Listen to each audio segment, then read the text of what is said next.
the buried alive iceberg. Hey guys, welcome back to week 2 of Iceberg month. The way this specific list will go down, it's basically going to go from least frustrating cases, and the more and more down we go, it's going to get into more claustrophobic, frustrating cases. In case you don't know why I just said week 2 of Iceberg month, well, all of November, I'm uploading icebergs. So yes, 4 icebergs. If you haven't watched the last one, you can watch it after this video. It is the Animal Attacks iceberg, and all of these icebergs have 3D modeling. And I gotta give a big thank you to the sponsors that keep this channel afloat. It always starts small. A bill here, a late fee there, nothing major, until you realize the pattern. That quiet suspect that's been stalking your wallet this whole time, that's credit card debt. It doesn't break in through the window, it sneaks in through the cracks. One day you wake up and your account is just frozen. Your wages are gone and your future is rewritten. That's where today's sponsor, PDS Debt, comes in. They've already helped hundreds of thousands escape the trap, and they can help you too. If you're drowning in credit card debt, personal loans, or even medical bills, PDS Debt offers personalized options to help you climb out. They don't treat you like a number, they actually listen, they study your situation, and build a custom plan made just for you. And get this, there's no minimum credit score required. They're here to help you save more, pay off your debt faster, and finally start putting money back where it belongs, which is your pocket. With an A+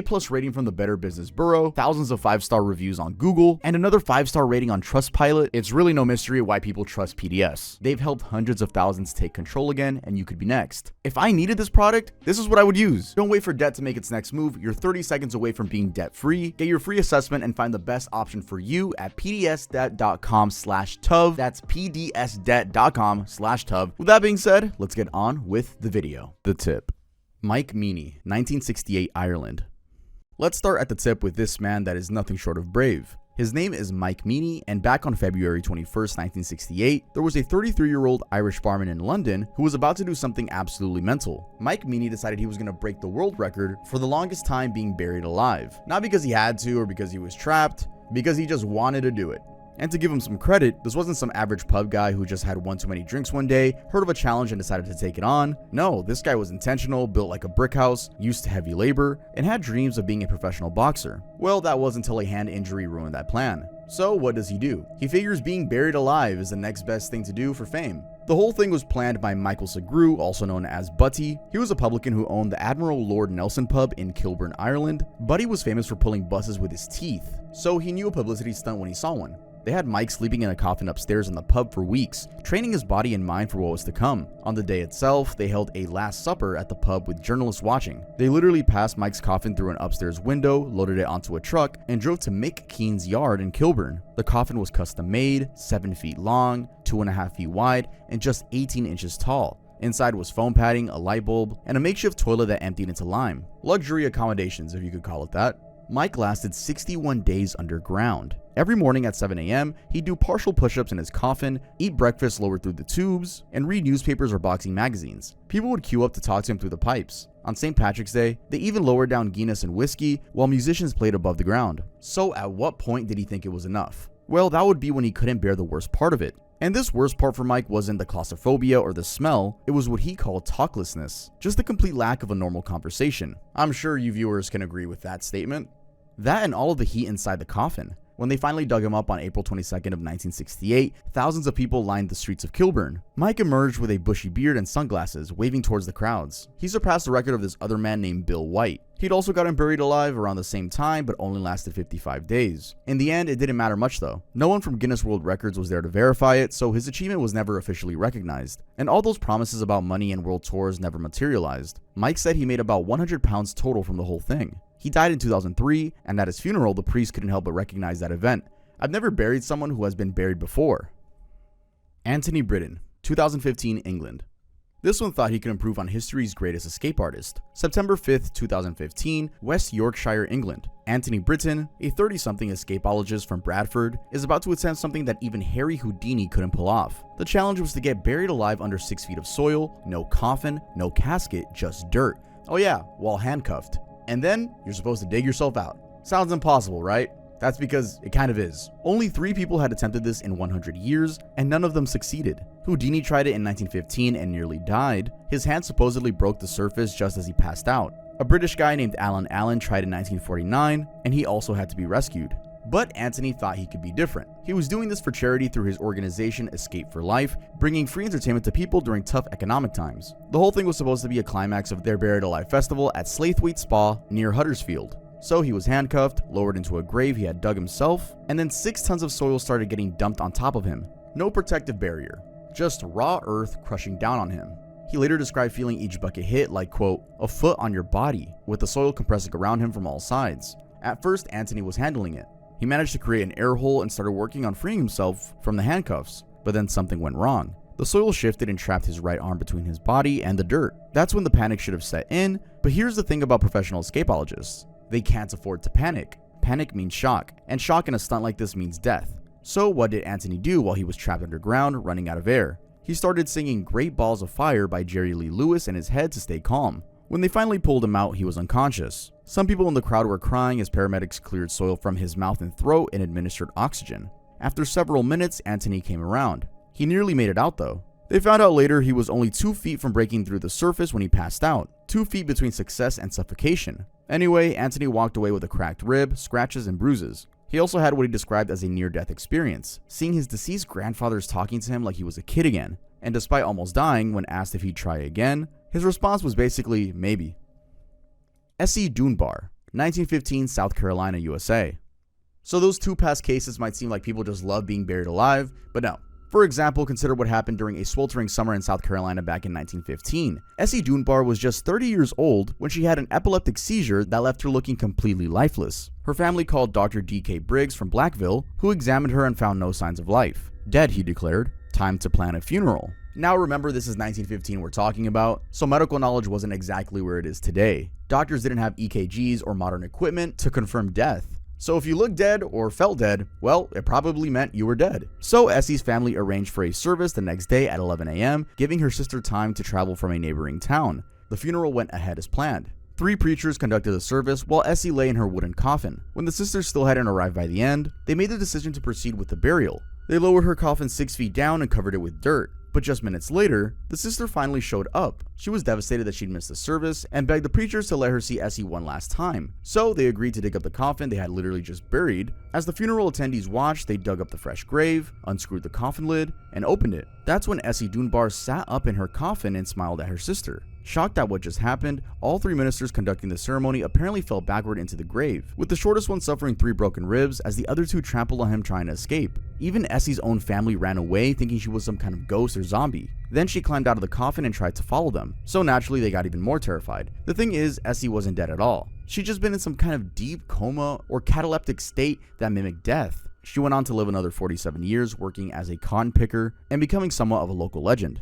When she finally died in 1962, the local papers ran the headline, "Final Funeral Held for South Carolina Woman." Now, I should mention that Snopes lists the story as unproven, since there are no contemporary accounts from 1915. The story mainly comes from a 1955 newspaper article written 40 years after the fact. But whether Essie's specific case is true or not, premature burial was a very real fear in that era, and other similar cases were documented. The Surface. Baby from Compton, California, 2015.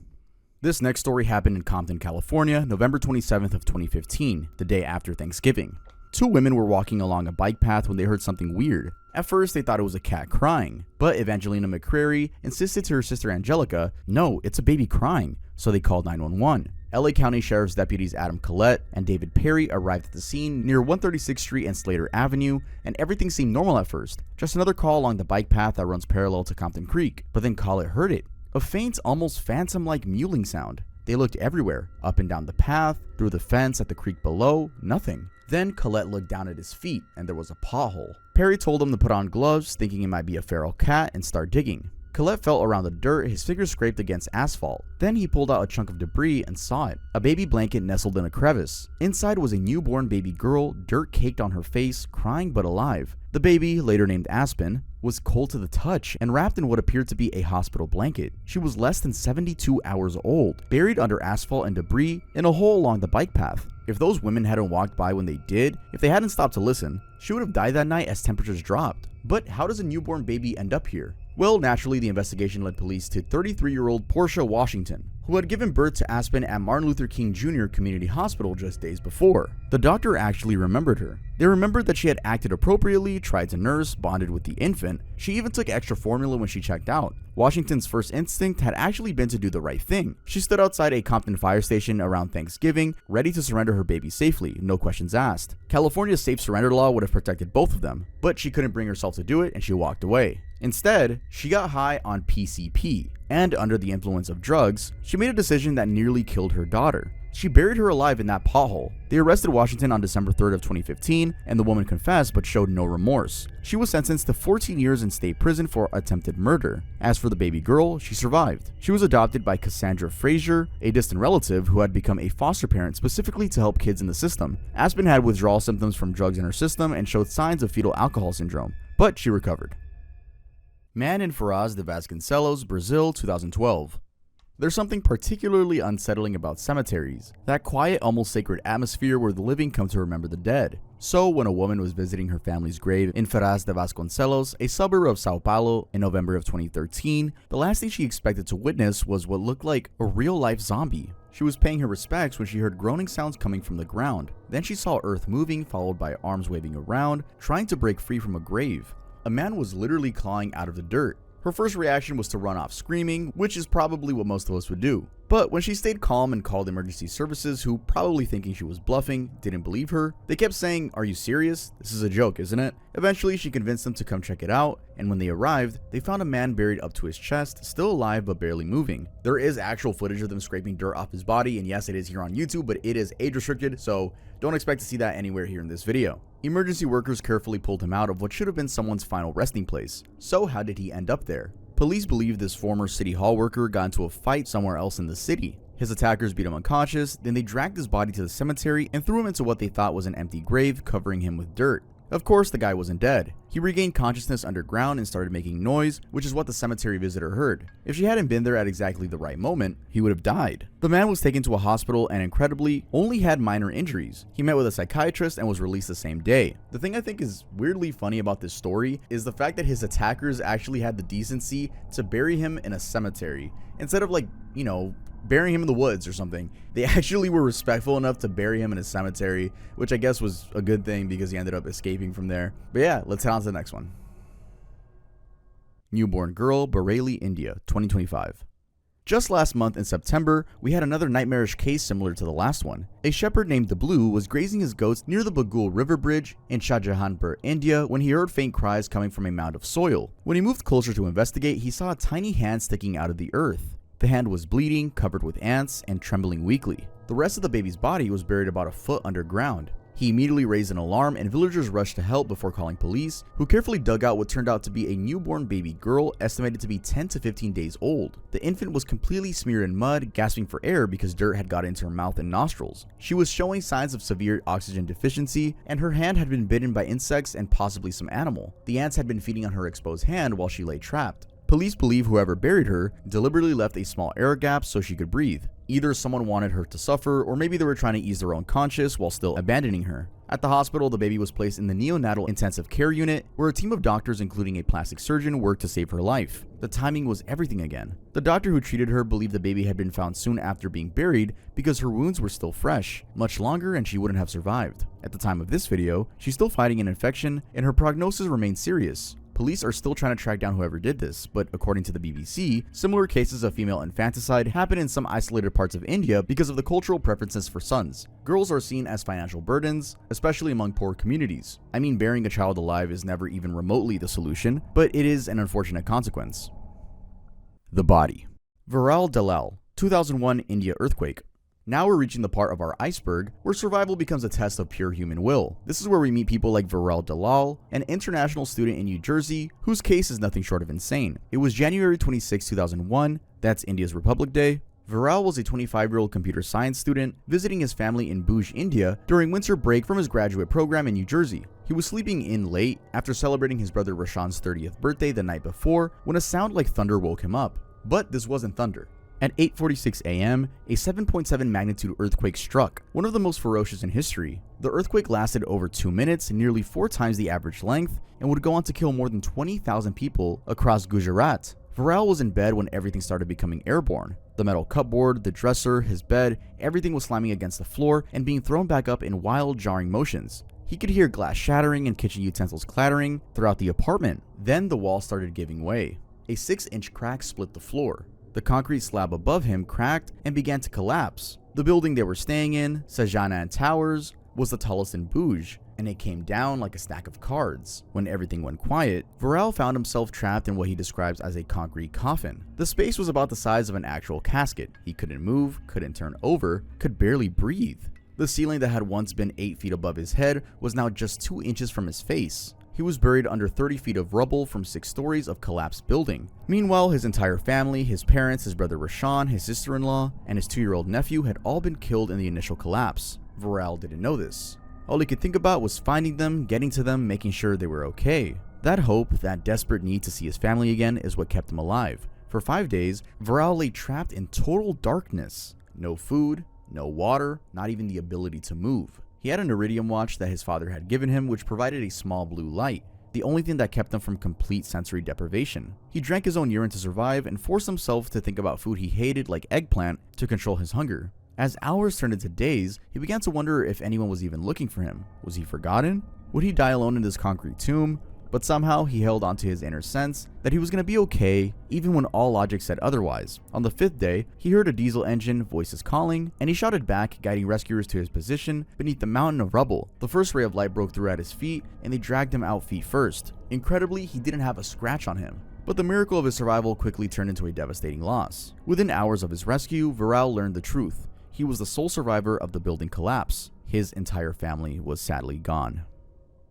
6 children. Punjab, Pakistan, 2025. September goes even deeper into the iceberg once again. It was a Saturday afternoon in the Farooqi-Azam area of Hafizabad, Pakistan, about 120 kilometers northwest of Lahore. A woman and her son were running a private academy out of their home, holding tuition classes for local children. 9 students were present that day, ages ranging from 6 to 10 years old. Just a normal tutoring session until the ceiling came crashing down. Its collapse was sudden and catastrophic. The building structure had been weakened by recent torrential rains, and when it finally gave way, it buried everyone underneath. 2 teachers and 6 children trapped under tons of rubble. They managed to pull out 4 students who were still alive, rushing them to the hospital, but one of those rescued children died from his injuries shortly after arrival. The other 7, 5 students and their 2 teachers, were found dead, their bodies recovered from beneath the debris, and sent to the city mortuary. Philomèle Janêtre, 1867, France.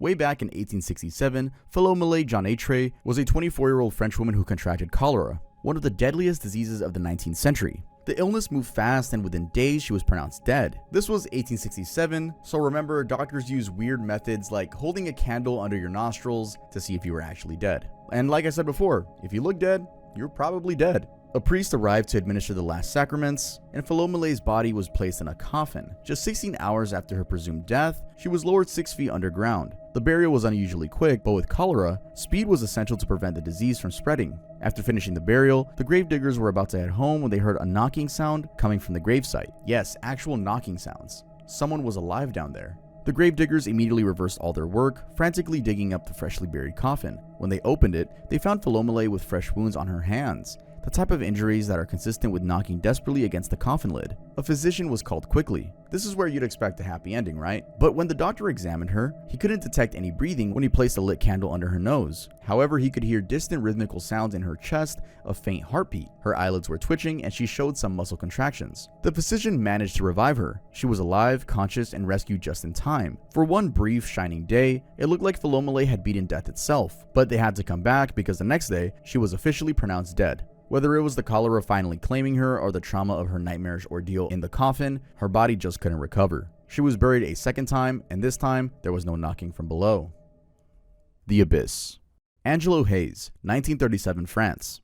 Now we're descending into the darkest depths, where survival stops being about anything predictable. Not effort, not even luck. So on this first one, the year was 1937, and what happened to Angelo Hayes in rural France would blur the line between medical miracle and living nightmare. September 1st, Angelo was riding his motorcycle through the countryside when he crashed, fracturing his skull in 17 places. The injuries were so severe that doctors couldn't detect any signs of life. 0 heartbeat and not breathing, and not even response to stimuli. They declared him dead officially. 3 days later, Angelo was buried. But this wasn't like Philomele, where gravediggers heard knocking within hours. Angelo lay in his coffin for 2 full days before anyone suspected something was wrong. The only reason he was discovered was a bureaucratic accident. Insurance investigators needed to exhume the body for their claim review, but when they opened the coffin, they found Angelo's body was still warm. He was in a deep coma, but still very much alive. Angelo later said his head injury had caused his system to shut down temporarily, putting him in a state so close to death that even medical professionals couldn't detect life. When they pulled him from the ground, Angelo was rushed to medical care and made a complete recovery, but the experience haunted him for life. He got obsessed with making sure no one else had to suffer the same fate, so he came up with this wild idea: a luxury coffin, all equipped with upholstery, a food locker, a chemical toilet, even a little library and a radio transmitter. Then he actually put it to the test, spending days buried underground to show it off at fairs and TV shows. In 1974, he pulled off 30 hours straight, and by 1984, he managed to last 2 full days at a festival. Anyway, his actual death was not until 2008, having lived 71 years past his first death. Greek woman. Thessaloniki 2014. In Thessaloniki, Greece, September 2014, a 49-year-old mother of 2 was fighting cancer at a private clinic. She'd been battling the disease, and on a Thursday morning, her condition took a turn for the worse. Doctors conducted several tests, including one for heart failure, and declared her dead. A cardiogram confirmed it. She had no heartbeat, and no other signs of life were present either. The funeral was arranged quickly, held that very afternoon, at a cemetery in Piraea, a small town about 16 miles south of Thessaloniki. Family members gathered to say their goodbyes. The service concluded, relatives left to grieve privately, and the woman was laid to rest underground. But barely an hour later, something happened. A group of children playing near the cemetery heard a woman's voice shouting for help from inside the grave. Not just once, sustained screaming, desperate and terrified. Other visitors to the cemetery confirmed they could hear it too, muffled shouts and frantic banging coming from beneath the freshly turned earth. The police were called immediately. Gravediggers rushed to the scene and began frantically digging, throwing dirt aside as fast as they could. By the time they reached the coffin and pried it open, the woman was dead. But witnesses reported seeing her body with arms raised, the position of someone who had been clawing desperately at the coffin lid above her. And that's exactly where the real mystery began. Cemetery workers insisted they heard her screaming and pounding on the coffin. 3 separate witnesses, including a cemetery employee, gave detailed accounts of the desperate sounds coming from the grave. But when Dr. Chrissy Matsukuti examined the body at the scene, she found that the woman was in a state of rigor mortis. That means that her body had been dead for hours, which also means that there's no way she could have been crying for help just shortly before she was found in this state. The coroner's autopsy revealed no signs of asphyxiation in the coffin. The time of death matched what was written on the original death certificate, early Thursday morning before the burial even took place. So what did those witnesses hear? What made 3 separate people, including a trained cemetery worker, believe they were listening to a woman screaming for her life from the underground? We may never know for sure. Michelina Lewandowska, 2011, England. May 28, 2011, Huddersfield, England. Michelina Lewandowska was at home with Marcin Kasprak, her fiance, and the father of her 3-year-old son. Their relationship was ending, and he wanted custody of their child and had grown, quote, bored of her, as prosecutors would later describe it. But Michelina had no idea that the man she loved for years had already decided she needed to disappear permanently. Kasprak attacked her with a taser. The electric shock dropped her to the floor and her muscles seized. His friend Patrick Boris, just 18 years old, helped bind her hands and feet with duct tape, then gagged her. For 6 hours, they kept her tied up in the house while they finalized their plan. 6 hours of knowing something terrible was coming but not knowing what. Then they stuffed her into a cardboard computer box. They taped the box shut and drove her to a deserted woodland, where Kasprak dug a shallow grave and buried her under the dirt and an 88-pound tree branch. Just before leaving her to die, they used her credit card to withdraw 500 euros from an ATM, for whatever reason. Meanwhile, underground, in total darkness, Michelina faced a choice that no human should ever have to make. She could give up and let the terror consume her, or she could fight with everything she had left. She thought about her 3-year-old son and began to pray, asking God to help her survive so she could take care of him. Then she remembered something that would save her life, her engagement ring, ironically. She twisted the diamond setting and began sawing at the duct tape around her wrists. Cut by cut, she worked through the tape in complete darkness. Once free, she then used the ring to scratch and claw at the cardboard box, tearing it apart from the inside. She pushed against the dirt and branch above her, fighting her way through the 6 inches of soil until her hand broke through to the surface. After an hour buried alive, she pulled herself out of her own grave. Covered in dirt, traumatized, she managed to flag down a passing motorist who called for help. And when police arrested Kasprak, he claimed he only meant to scare her, but the judge saw through that lie immediately. Kasprak was sentenced to 20 years for attempted murder. The Dark Abyss. Stephen Small, 1987, Illinois, USA. Stephen Small was 40 years old and had everything. He was heir to a media fortune. great-grandson of former Illinois Governor Len Small, and vice president of Mid-America Media until it was sold in 1986. He drove a sports car, lived in a beautiful home, and was renovating a Frank Lloyd Wright house. To neighbors in Kankakee, Illinois, he was the guy who used to mow future Governor George Ryan's lawn as a kid. But to Danny Edwards, a small-time drug dealer struggling with cocaine addiction, Stephen Small wasn't that. He was a $1 million payday. Edwards had began planning this for months, spending the summer of 1987 building a wooden box in his garage. When neighbors asked what it was for, he gave different stories: a lemonade stand, something for his brother's pool in Florida, or transportation equipment. He'd been driving by the Small house repeatedly, studying patterns, watching routines. At a boat store that summer, Edwards saw Small leave in a sports car and was heard to say, "Boy, it sure would be nice to afford stuff like that." Just after midnight on September 2nd of 1987, Edwards put his plan into motion. Someone claiming to be a Kankakee police officer called the Small home, telling Stephen there had been a break-in at the B. Harley Bradley house, a property he owned and was renovating. Stephen got dressed and left his house, walking straight into Edwards' trap. Around 3:30 in the morning, his wife's phone rang, and at the other end, she heard that they had her husband. Then she heard Stephen's voice saying he had been handcuffed inside a box underground. He told her to get $1 million in cash and not report it to the police. But she did call authorities, and they immediately began tracing the call. Edwards started to make desperate phone calls, and he had no idea how to actually collect a ransom. At 5:03 p.m., he called from a Phillips 66 station in Aroma Park, asking how much money had been collected. FBI agents spotted him there with a blonde woman, later identified as his girlfriend Nancy Risch. The thing is, while all this was happening, Stephen Small was already dying in his underground prison. The wooden box measured 6 feet long by 3 feet wide, buried under 3 feet of sand in a rural area southeast of Kankakee. Edwards had equipped it with a jug of water, candy bars, a flashlight, and a light connected to a car battery. There was even a PVC air pipe extending to the surface, but that was exactly the problem. It was too long for its diameter to serve as an adequate air exchange system. Stephen Small was slowly suffocating while Edwards bungled the ransom calls. When Edwards finally made his final call at 11:46 p.m. from a marathon station, he accused the wife of notifying police and refused her offer of ransom money. It was over. Stephen had been underground for nearly 24 hours. On September 4th, Edwards led police to the burial site, where they dug up the wooden box and found Stephen's body. The medical examiner determined he had died of asphyxiation. He would not have survived more than 3 or 4 hours in that enclosed space. Rosângela Almeida dos Santos, 2018 Brazil.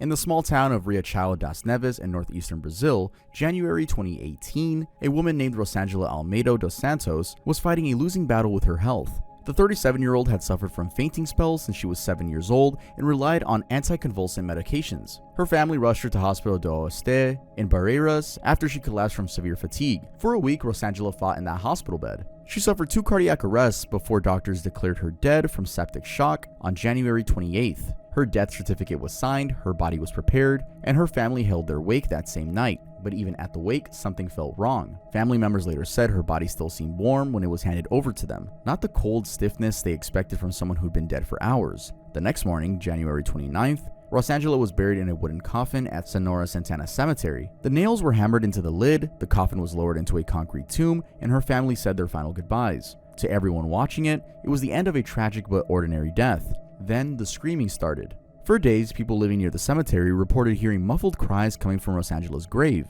At first, they dismissed it. Could have been wind through the trees or children playing, but for 11 days, the sounds continued. Banging, scratching, desperate weakening cries coming from below the earth. Finally, on February 9th, Rosângela's family couldn't ignore the reports any longer. They rushed to the cemetery with tools and smashed open the stone tomb, lifting out the heavy wooden coffin. When they pried open the lid, they found hell. Rosângela's body had turned in the coffin. She was no longer in the position that they had placed her. The cotton wool that had been stuffed in her ears and nostrils had come out. There were fresh injuries on her hands and forehead, wounds that hadn't been there when they buried her. The nails around the sides of the lid had been pushed upwards from the inside. There were scratches and blood on the interior walls. Rosângela hadn't been resting in peace. She'd been fighting for her life buried alive. Alright guys, that's going to be it for this video. If you like the way I explained these things and just the quality of the video, it would be awesome if you could leave a like. And if you're not subscribed, it would be awesome if you think I earned your subscription. With that being said, I'll see you guys next week for another Iceberg. I can't believe I just said that. Wow, that sounds like we're in 2021. But I'm serious. I'll see you guys next week with another Iceberg. But until then, I'll see you guys next time I upload.